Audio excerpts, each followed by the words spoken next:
Hi, everybody. We are episode 21. I have to raise my hand up because I have a tall fella here, Dan Bittner, Speedwalking in Tracksuits with Jeremy. Let's go, Dan. Let's go. How's it going?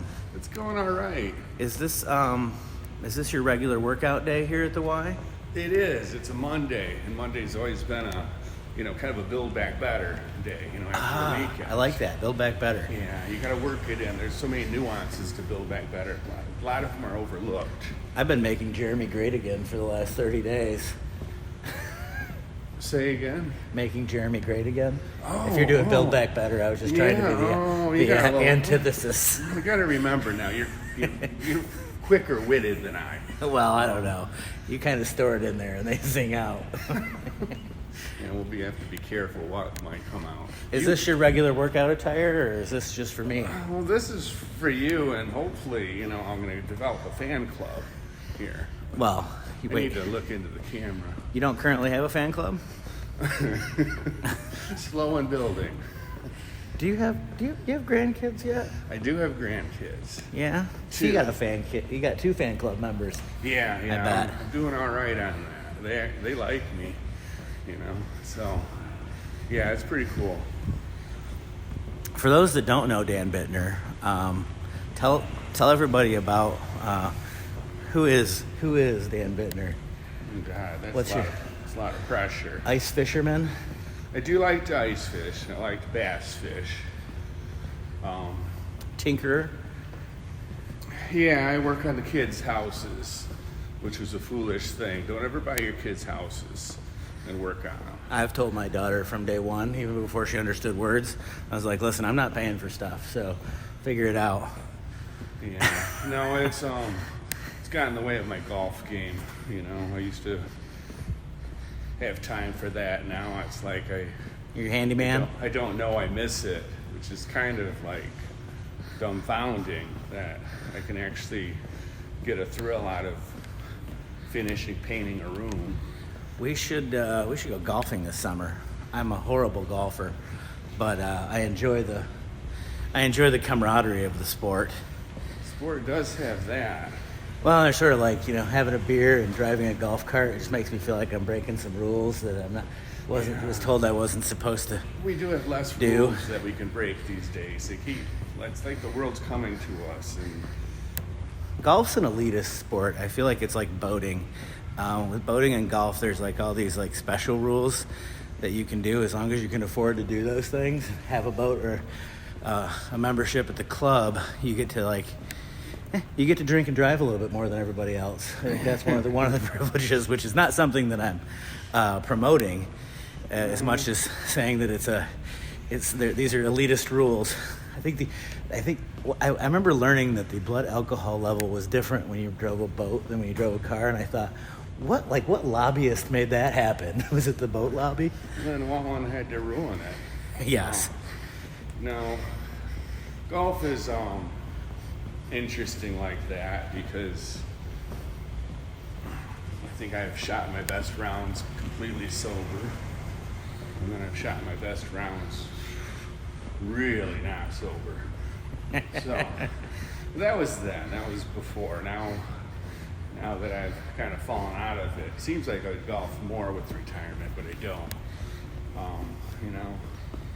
Life doesn't always make sense.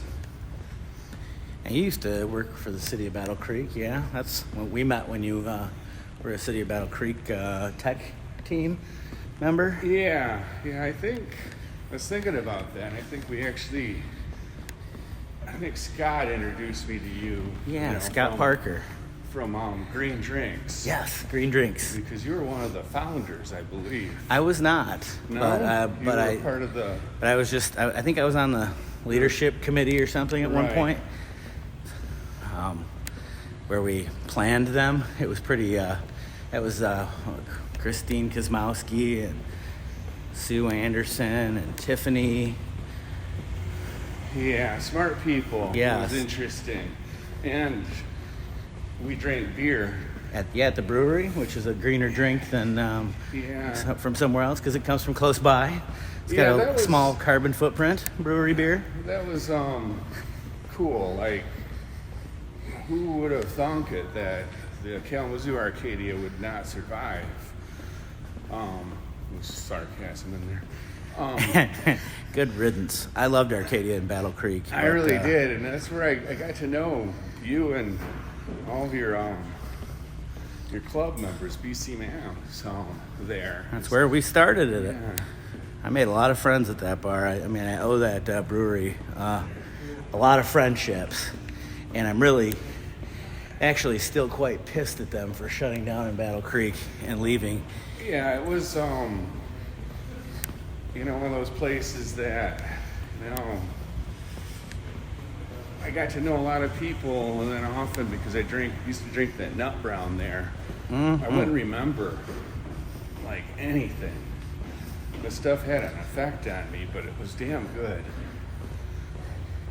Yeah, I was a big London Porter fan. So we're going to do a little switcheroo now because my arm's getting tired. All right. That was like speed skating when they do that. You got to check your pulse?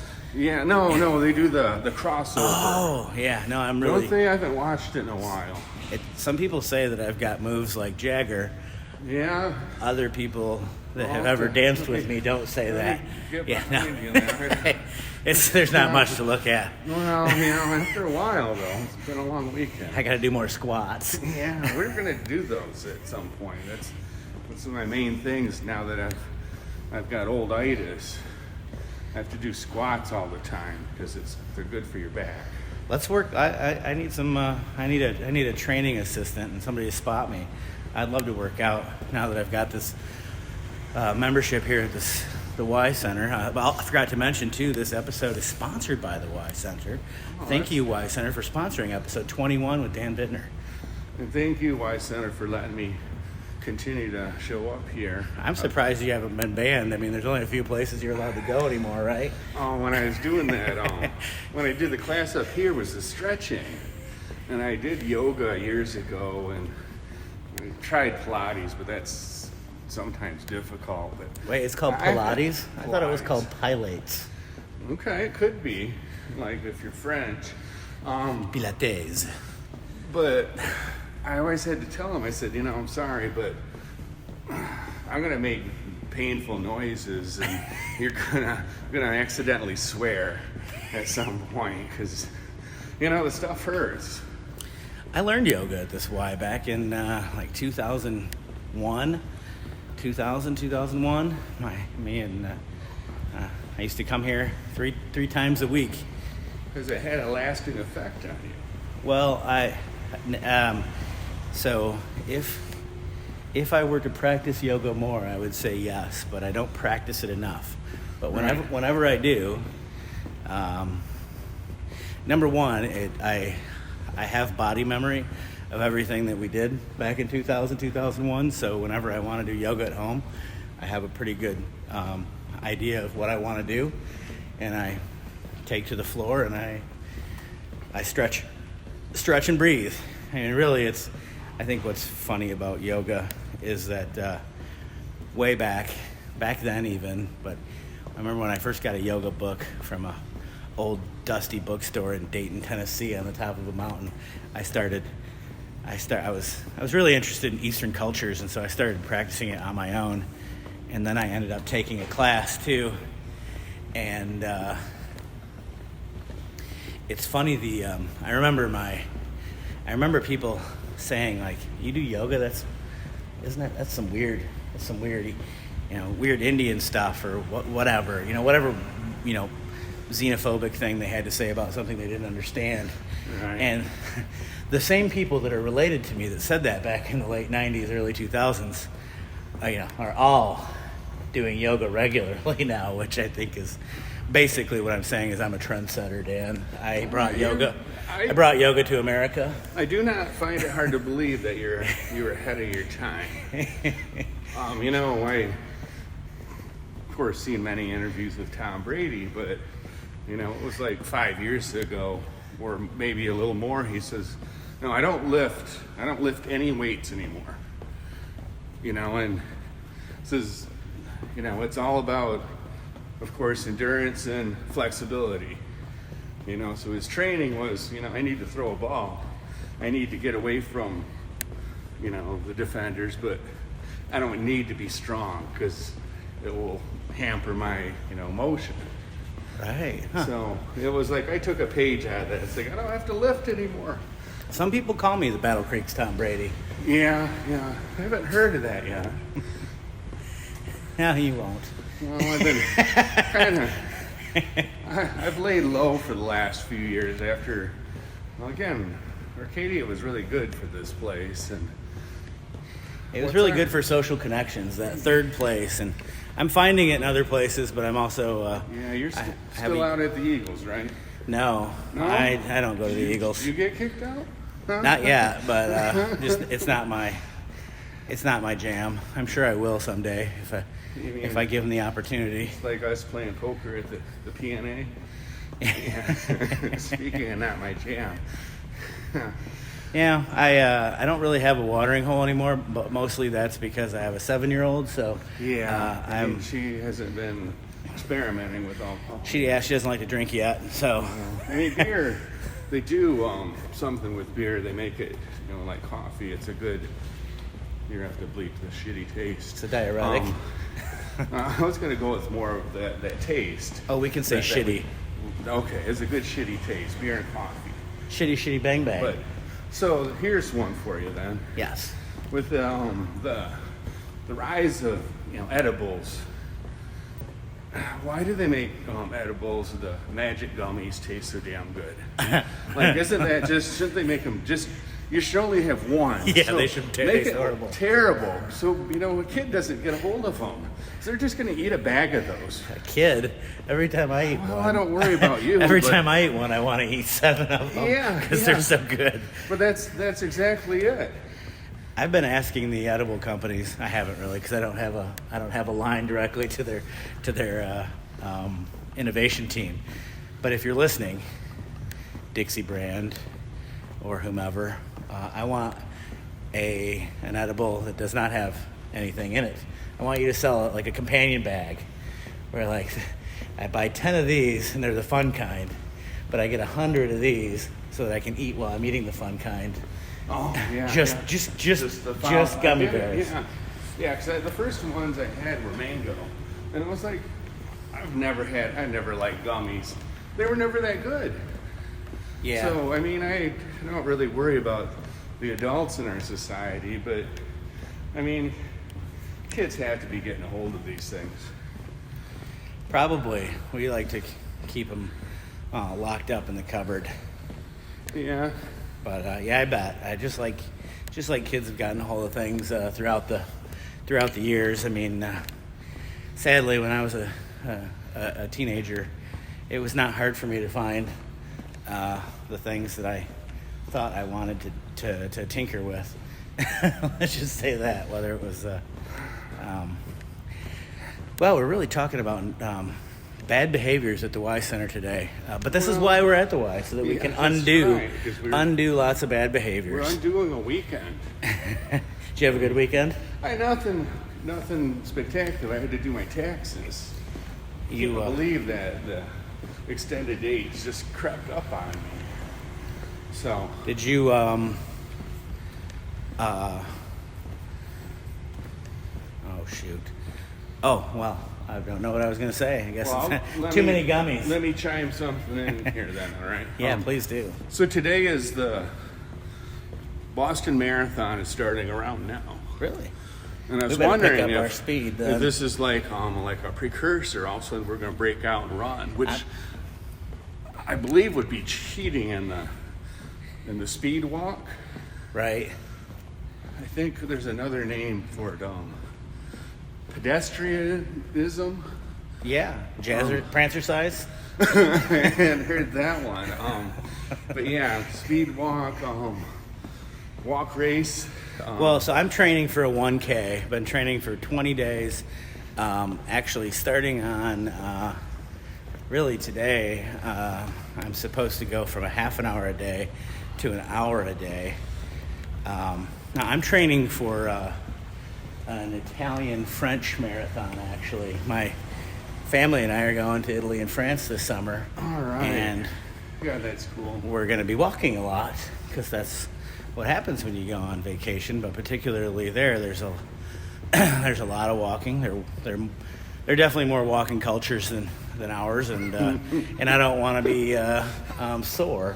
I don't want to be in pain, so it's like, all right, I'm gonna start walking 3 months ahead of time to at least make that normal in my life, and it's probably been one of the best things I've done for myself in a long time. Walking with friends is awesome. Now I've been doing it also without the camera. In fact, I showed up to walk with our friend Andy Humble, and he was my first episode. Okay. And I showed up to walk with him, I don't know, somewhere around episode 17. He's like, "Where's your camera?" I was like, "Oh, no, I just wanted to go for a walk with you, buddy." He had his hair done right. I don't know. He still has hair, right? Yeah, he does, actually. He's got beautiful hair. Okay. Unlike mine. Beautiful hair. So, a little greasy sometimes. So I got a question for you then. He also edits these, so I like to make jokes about Andy in here. Oh, okay. All right. Well, I wonder what Andy will think about this one. It will probably get edited out. But, okay, so, I was thinking I had Sports Center on this morning while I was doing dishes, and they're talking about the Boston Marathon, and we're at the 10-year anniversary of the bombing. So, where does in the scissors, paper, rock scheme, where does bombing fall compared to assault rifles? Is one more powerful than the other? Right. Or just hypothetically, could we start a bomb club? And try to get NRA funding or I was gonna say I think they already started one. It's called the NRA. Yeah. I like they have a faction to create some, a rivalry to push each other. Have you heard of the SRA, the Socialist Rifle Association? It's a real thing. Okay. I'm not a member of either. I don't join clubs that would have me. I thought that was a reading club when I was young. The SRA? The SS. Scholastic? I don't know what it was. I wasn't scholastic enough to remember it. But yeah, it was a reading plan that all youngsters had. When you went to school, did everybody go in the same schoolhouse, or was it? Yeah. Were there elementaries, junior highs? Yeah, well, they just shared the abacus. Yeah. It's really great when you can't swear, because then you can't call me names. Yeah, you can. I chose to, a couple times back in the day, give up swearing for Lent. Whew. When Lent starts, it's the same time golf season starts. I gave up Lent for Lent. Well, that one's a good one too. It might be easier, but the golfing and swearing, swearing is a pressure relief valve. Indeed. And then the beginning of golf season and Lent, there's a complete overlap there. Tricky. Oh. I've done it twice. Especially because it's the beginning of the season. You haven't even gotten warmed up yet. Right, yeah. But fiddlesticks. I did it two different occasions, and I did feel like, man, this is too much. I don't even know how I would stop swearing. Well, I don't have the control. Yeah, it starts with intention. Well, that's just it. It's just, swearing could be so useful unless you're in the Family Law Center. The funny thing is, I really dive into some things. Like, for instance, Bombing club? I nerded out about this Speedwalking, starting mustache societies, or what have you. For some reason, though, I just cannot nerd out about working out. And it's like, I wonder what that is. Is it just because I'm a lazy POS, or is it just because I haven't set the intention properly be lazy without in my mind? POS, though. Yeah, that's a good point. Don't beat myself up. Yeah. I don't want to work out to have abs, because I don't ever know what that's like. I've never had one or six, but I just want to have better mobility. Yeah, well, that's what it's moved to me. That's when I got into the Tom Brady thing there, because now it's just about actually living. Oh, we're doing the crossover. Yeah. Speed skating. I'm really glad that you haven't smacked my tuchus on those moves. Don't be encouraged to either. I shouldn't have said anything. Yeah, I should bring that up, though. I also been sneezing this weekend, and I don't know if I have a cold, so we can't kiss. That's great. Well, we learned that coming out of COVID. Yep. We've gotten through No the more other side. No more kissing randos. Yeah, just because the euphoric feeling that follows a good speed walk. It is the endorphins. I do feel good after walking for half an hour every time. There is sometimes it takes me, I have to talk myself into it, like, yeah, you want to go back home and sit on your couch or go get a snack or go get a coffee or go get on social media or go do some work. But do this first and it'll all be better. All of those other things will just be more enjoyable. Yes, that is the way. That's how I've always thought of my bike rides. Get it done, because I don't tend to work out harder as the day goes on. Like, well, I'll just, after dinner, after eating a couple of cheeseburgers, get on the bike and ride 10 miles. Now I just don't anyways. But do you ride a stationary or do you go out for rides? No, I got bikes. I like the outdoors. Me too. Stationary, I use it downstairs, the ellipticals, to get myself warmed up for other things. But that's what I like about these walks. I mean, even though I like being in here in the Y, I've discovered some really great walking places. Well, not discovered. It's not like I'm Ponce de Leon of the walking tracks in Battle Creek, but it might be. Andy introduced me to parts of the Ott Biological Preserve that I've not been on, which is a beautiful walking trail, especially early spring. I've hit a lot of the linear park trail that I don't think I've been on since I was a kid, parts of it.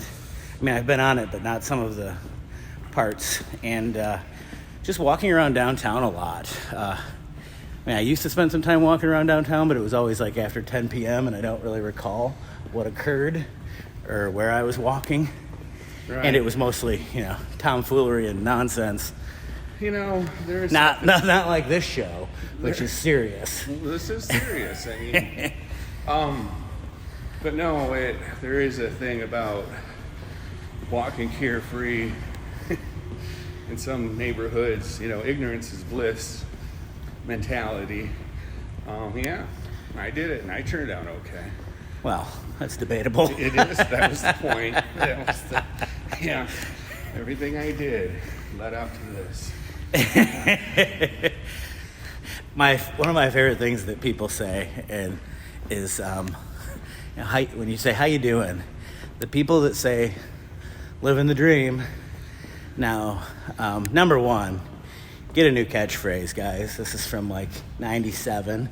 You've been using that catchphrase for about 25 years. But my response now is, oh, is this what the dream looks like? Yeah, I always want to follow it up with, you can come up with better dreams. Living the dream, huh? Yeah. Lack of imagination. Now we can easily turn that living the dream into Build Back Better. Well, it's like the slogan of Battle Creek, live it up. Oh, is that what we are now? No, we've been that way since, since Living the Dream has been around. Okay. The 1990s. The blue and yellow, live it up. Live it up. Live it up. Oh, we're supposed to sing. We got to find a song to sing because Andy likes it when we sing to him. Andy's going to have to find a new singer. Last time I was singing 18 in Life by Skid Row, and he really had some fun with that one. Yeah. 18 in Life, you got it. I'm not going to jump in. No? I mean, I want to. What's your favorite band?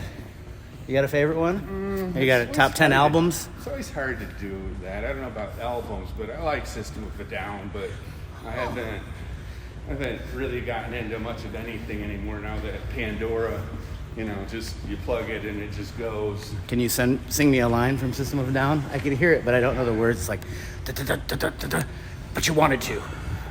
There you go, yeah. That's really good, isn't it? Yeah, I know. It was better than I did.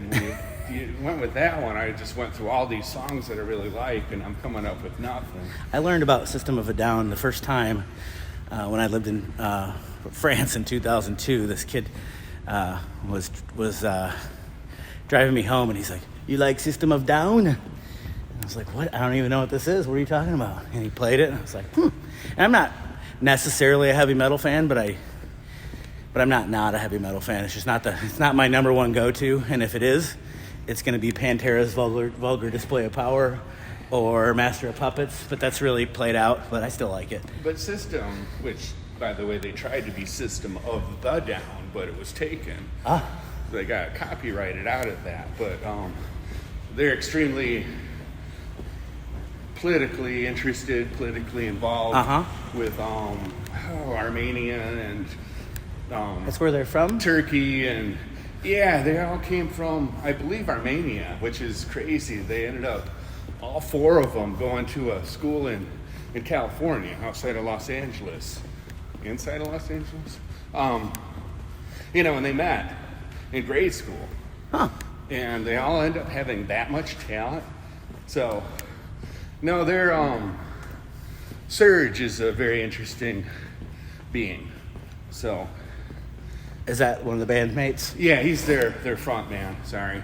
No, it's okay. I'm getting, we've been walking for a bit here, and We got another few minutes, although we can go all the way if you want, but no kissing. Oh, yeah, no kissing. There's not gonna be any kiss finish. We got rules. The reason I asked about the albums, your favorite bands or albums, is we do a Thursday night axe throwing league pretty much year round, with maybe probably 2 months total off, and it's on Thursday nights, and this Thursday 4/20 we're gonna start playing. Is that a thing anymore? I don't know. I mean, it's every day for me. Convoluted. God, this is what we were talking about earlier about, it's harder to break the rules when the rules come to us. Right. It's all legal and everybody celebrates 4/20, it's like, well, that's not cool anymore. Yeah. Let's go to church. Now what do you do? I got a good one for you there. I read recently. It was a marathon runner, if you can believe it. We're on marathon theme. No, as we should be. We're parlaying into we're it athletes. With a Speedwalk, yeah. Not athletes. So it was just this one name runner, which I didn't recognize, but I gathered by that they didn't explain who he was, that he's somebody. And he offered up that he's been experimenting with LSD for his races. So. Like microdosing? Yeah, I guess so. I know so little about both of those. Just, we learned when we were kids, maybe don't do LSD. And definitely don't do heroin. Perhaps do. But, he's putting, I guess he did a video where he was putting drops of it into his water so no one knew the, oh my God, the level. Multiple drops. Yikes. And, but, it's like, all right, I thought it. It's like, that's got to be a fun run. Well, maybe it can come into the speedwalk world. It might already be. It might already be coursing through my veins. How would anybody know? I would think I would want to have a few beers before I tried it. Which I don't know if that goes with speedwalking either. Yeah, for me it doesn't. But one of my guests, Kenny Kansas. He smoked the whole time we speedwalked. had a coffee, a hangover, and I think either both a ciggy and a doober, but maybe it's just one. Unique talent. What's great is this is all still PG-14 because it's all legal. We can talk about legal things. Right. So, does a person that's smoking weed and a cigarette, do they get confused? Like, do you hold them in? Oh, I think he didn't do them at the same time. Okay. I think he did one and then the other. I shouldn't get vice hung versa. up on that. I don't know. I don't remember. I was once a smoker, but 10 years next month, nicotine free. All right, good for you, man. Give you a good old attaboy. 10 years ago, I was in the best shape of my life. It just went downhill since then. It would have been funny if you'd hit me on the back and I would have fell down because it was a nice thump. And that would have been likely because I'm clumsy. And the camera would have went off and I would have said like, shit. Oh, no. Take that out, Andy. Beep. Oh, Dad, don't forget the beeps. Yeah, I don't know anymore. Well, now that we're so fit, it's... I got more to talk about. I'll get us going. Okay. So albums. Yeah, I was working on that, and nowadays, does anybody do anything other than like a one-hit or two-hit wonder? You know, a video, and then... I don't think so. Albums. You probably have vinyl still. I still have my records, but yeah. I don't have a player. Oh, they're really affordable now too. Audio Technica, you can get a really great player for under $200. Yeah, and I just have to get around to it, and I won't. I set myself up a little house system during COVID. Okay. For maybe like $300 total. Some good speakers, a record player, and a turntable rather, and then my dad gave me all of his old vinyl, and I've been collecting vinyl since Pearl Jam released Vitalogy on vinyl back in '94 or '95. Definitely went through a Pearl Jam phase. That was the first vinyl I had other than back in the late 80s. My dad bought me Fat Boys Big and Beautiful and Motley Crue's Theater of Pain on vinyl for like my maybe 7th or 8th birthday. Didn't have a turntable, so what a horrible gift, Dad. I'm just kidding. Love you. Maybe next birthday. But what we're going to do at Battle Axe is we're going to play full albums. Okay. Each night. Maybe 2 or 3 albums, depending on how long they are, in an effort to both just listen to awesome music, but also maybe educate some people of some songs they've never heard in between. So I've got a nice list going. There's a few very playable albums you can listen to every song on. Tom Petty. Oh man, I didn't have. Thank you. That's what I needed. I didn't have Tom Petty on that list. It's a long list. I had a small Kings of Leon phase. I did too. Some people really don't like them, but I don't know what that's all about. This is crazy. I got into Led Zeppelin a little later in life, but I got into it when I got into weed, and it was like, music's never been the same. I love Led Zeppelin. Led Zeppelin 4 is on my top of my list. Yeah, to me it was just, I could never say which, but that's what, got me really going. I knew I liked music all my life, but, that was just it. But, after that was my band.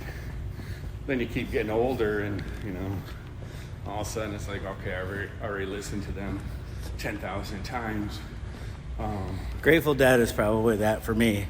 And I can still, if I don't know what I want to listen to, I definitely want to listen to the Grateful Dead. And not like their studio album stuff on Spotify. You got to dig deeper and play live albums because that's what they are as a live band. Check this out. You'll be excited. 2 weeks from now, less than 2 weeks from today, I'm going to Willie Nelson's 90th birthday party with some friends. And we get to see Willie, Snoop Dogg, like Nashville? Neil Young. Where's that at? It's going to be at the Hollywood Bowl in L.A. Oh, wow. It's only going to be there. If he makes it that long. I was thinking he resides in Nashville, but he lives near Austin, Texas, on the Lucky Ranch. He probably lives in a number of places. Probably. He's done okay for himself. What an awesome dude. And 90 years old, still touring. He does the Outlaw Music Festival right now. And it's a traveling music festival. He's on the road now. Does he play for 2 hours? No. He's 90, but he plays longer than I can. Okay, so you got me into question time. All right. We brought it up in poker, and they're trying to push their ways on me just with one of these. This is the best song ever. And they said, these are my poker homies, so, we'll just give them that. those guys. They claim George Jones' some song was the best country song ever. And I might have swore at George Jones at that point. Whenever I hear George Jones, I think Tom Jones. It's There you not go. She's a lady. unusual to be loved by anyone. Oh, she's a lady. There's that song we needed. It's not unusual to have fun with anyone. I didn't know that one. I just knew she's I might. a lady. I don't sing the words right either Whoa. of any song. So go to George Jones. Sorry. Dan. No, that was it. Because I had an uncle I really liked that liked George Jones, but they just wanted to say that some group said it's the best song ever. So you can't do There's that. no with such music. thing. You can't.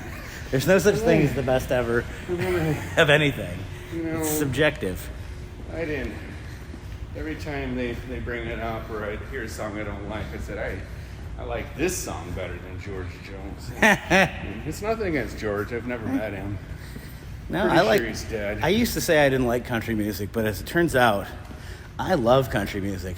I just don't like a very specific niche kind of country music that I think is like around the Alan Jackson genre of country music, or the like I got a gun and a truck and tears in my beers kind of country music. Yeah. I like outlaw country music and twangy, like Conway Twitty. I like Johnny Cash, Willie Nelson, Chris Christopherson, Waylon Jennings. I got into watching the CMAs Bluegrass. with my daughter, and that was more of because there's another appeal in the country music scene. So yeah, CMAs. That's me in country. Oh, the Chicks are gonna be at Willie Nelson's 90th Chicks, birthday party. right. Miranda Lambert's gonna be there. Sheryl Crow. I Have you like heard Sheryl. of Charlie Crockett? So I told a girl I was seeing one time that I was in love with Sheryl Crow. Later in this thing that was ending, I learned that she was greatly disturbed or hurt by that. I was like, well, she's Sheryl Crow, for fuck's sake. 'Cause I didn't think I was going to meet her. Yes, it's probably not gonna work out between us. Yeah, not coming out yet. But I went through a Sheryl Crow phase, too. I mean, I'm a huge Patricia Arquette fan, but only from the movie True Romance, Alabama Whirly. But I don't think we're getting married. Pulp Fiction. No, that's Rosanna Arquette, her sister. Yeah, the Patricia one Arquette's the lesser-known Arquette. The one with the shit all over her face. Is that what he said? Yes, that's what he said. No, that's Patty. That's a great movie. When we go to LA, I have mapped out Quentin Tarantino filming locations Okay. as a guide on my Apple Maps, and that's kinda cool. there's some of them still exist, some of them have been bulldozed, Like but living the real Pulp Fiction dream, isn't it? yeah, like we're gonna go. Hopefully, if the crew agrees to it, there's a pie place. Did you ever watch True Romance with Christian Slater? That's an old one. I guess it's a '92. Vaguely familiar, but I doubt I watched all of it. Tarantino wrote it, but Tony Scott directed it. Okay. So he didn't direct it, but it's one of my favorite movies. And they eat pie after seeing kung fu movies at this place called Ray's, and it's still open All right. in California. But it's probably kitsch and long lines and shitty pie. But I have to look up that movie, but I don't really ever get around to looking up movies anymore. I can't remember also the name of the place, but in Reservoir Dogs, where they're talking about Madonna and the no tipping scene. Okay. And that place is also open. I don't know. I'm kind of feeling the urge to do some really, really obnoxious touristy stuff, like getting on a double-decker bus, because I've never been one of those kind of tourists. I'm like, nah, I'm just going to go hang out. You're going to have your camera with you, I know that. I am, I think. I don't know if I'll be doing this. Depends on the weather. I'm going to take a tracksuit because it feels good. Tracksuits are amazing. They're comfortable. Because you've been doing this, I think there's been a demand surge. Because, I looked around for tracksuits and I could find one. It's another trend-setting thing. And I don't for 1 minute believe that I'm any sort of trendsetter. But I just thought to myself, this was a convergence of like 1,000 ideas. My love, Aaron, told me I needed a tracksuit for the Kentucky Derby vibrator races that we're doing on May 6th. Oh, okay. At the Beamery. And so I bought a tracksuit for that. Kentucky Derby? As an expense. And then I thought, well, what else can I do with this tracksuit? And I thought, well, I do need to maybe start exercising more before we go to Italy. So a few pounds. I should start walking. And so thus, Speedwalking and Tracksuits with Jeremy was born because we were having Mac and Cheese Fest this last Saturday, the Big Cheese. And so I did it the month leading up to that. I walked with, technically for that month, I walked with 20 people, half an hour each. I also walked by myself about, 5 or 6 times. So I didn't quite make 30 walks in 1 month, but I'm not down on myself. We're going to do one more lap here. We already went 10 minutes over because you're such a great person to talk to. I didn't even notice. When I was talking to my brother, we were like 5 minutes in, and I was like, God, can this be over? You're like, just kidding, Kyle. I love you. The look is like this. They say, when the football player's got his hands on his knees, he's gassed. I'm surprised I haven't thrown up yet, speed walking. I don't drink a lot of water I thought first. with the nerves, coming into this, that would be a little on edge. But I've been able to keep it down. I ate light. Carbo loaded yesterday. I shit 3 times this morning before I walked. Lucky you, man. I really had to empty my bowels. That's why you have such a light in your foot there. It's a funny name. Light in my foot. There's. Speaking of kissing you at the end of this. There's a derogatory angle there, but we love you, buddy. Thank you for walking with me. Oh, my pleasure. I feel like, Let's do it again. Already burned off some calories. If I would have had mac and hugs? cheese. Oh, no kissing now. No kissing. See ya.